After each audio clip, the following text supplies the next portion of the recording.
Fox News alert, we just bombed Iran. CENTCOM launching airstrikes hitting multiple ports along the Strait of Hormuz. Senior U.S. officials saying this is not a restart of the war or an end to the ceasefire. It all started this afternoon when Iranian attack boats from the Mosquito Fleet swarmed toward 3 guided missile destroyers in the Gulf. The USS Truxtun, the USS Rafael Peralta, and the USS Mason defended themselves, keeping them at bay with 50 caliber machine guns, small caliber gun teams on deck, and Hellfire missiles fired from Apaches. Iranian forces also launched drones and missiles from the shoreline.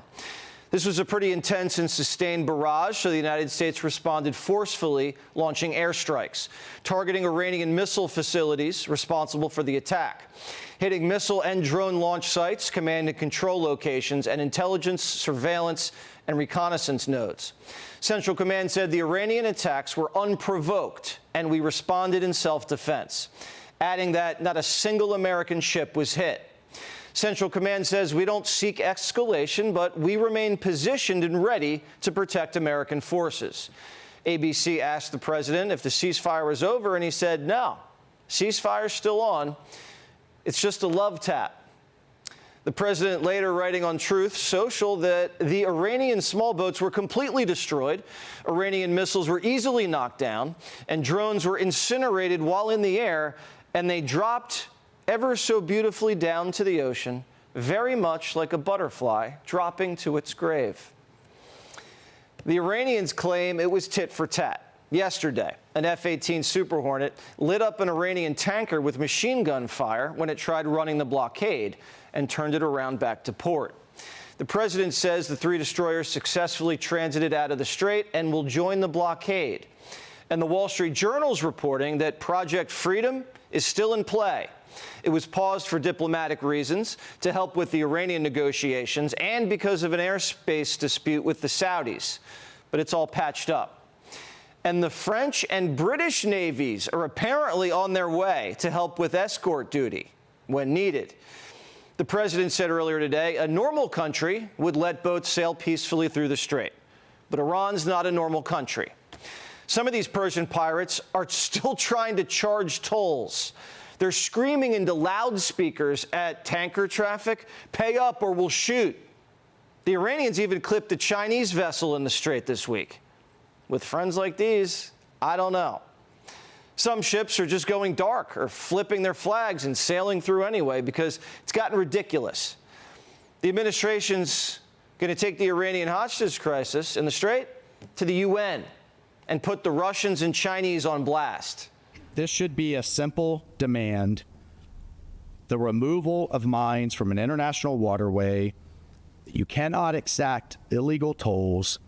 We have to address these violations here in the Council. And we have to ask ourselves, if a country chooses to oppose such a simple proposition, do they really want peace? The president says they're a bunch of lunatics. That's why they can't have a nuclear weapon. And if they don't sign the deal fast, the War Department's going to be a lot more violent. There are 2 options for the Iranian regime. They can choose the pen or they can choose the sword. One would include them signing a good faith agreement that would lead into more detailed negotiations, and the other would be the Americans resuming their bombing campaign against the Islamic Republic. Today, the Iranian president, for the first time, met with the gay Ayatollah in his little cave. The meeting lasted over 2.5 hours. It's hard to talk without lips.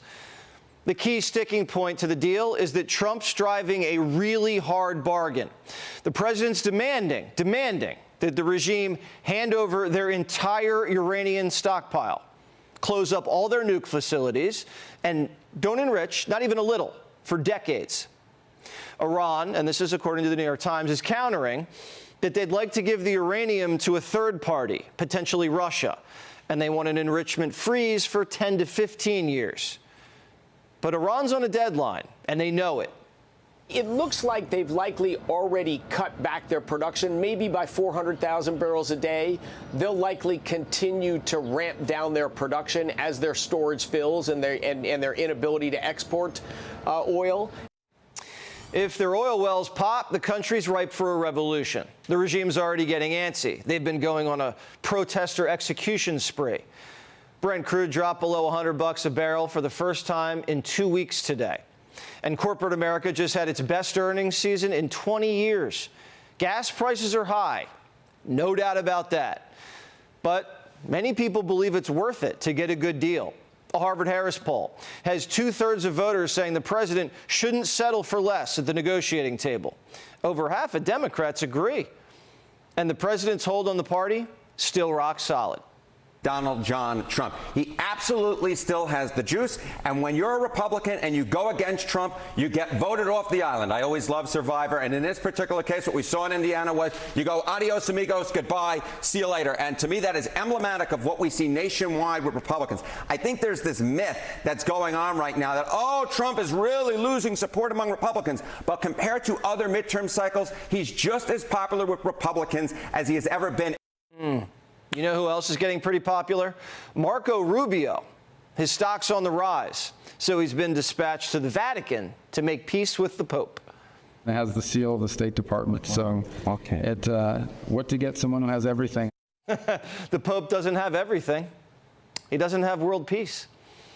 And getting the dust out of the gay Ayatollah's filthy hands is a big step in that direction. Be sure to like and subscribe for all the Fox News latest on YouTube. And catch full shows streaming now on Fox One.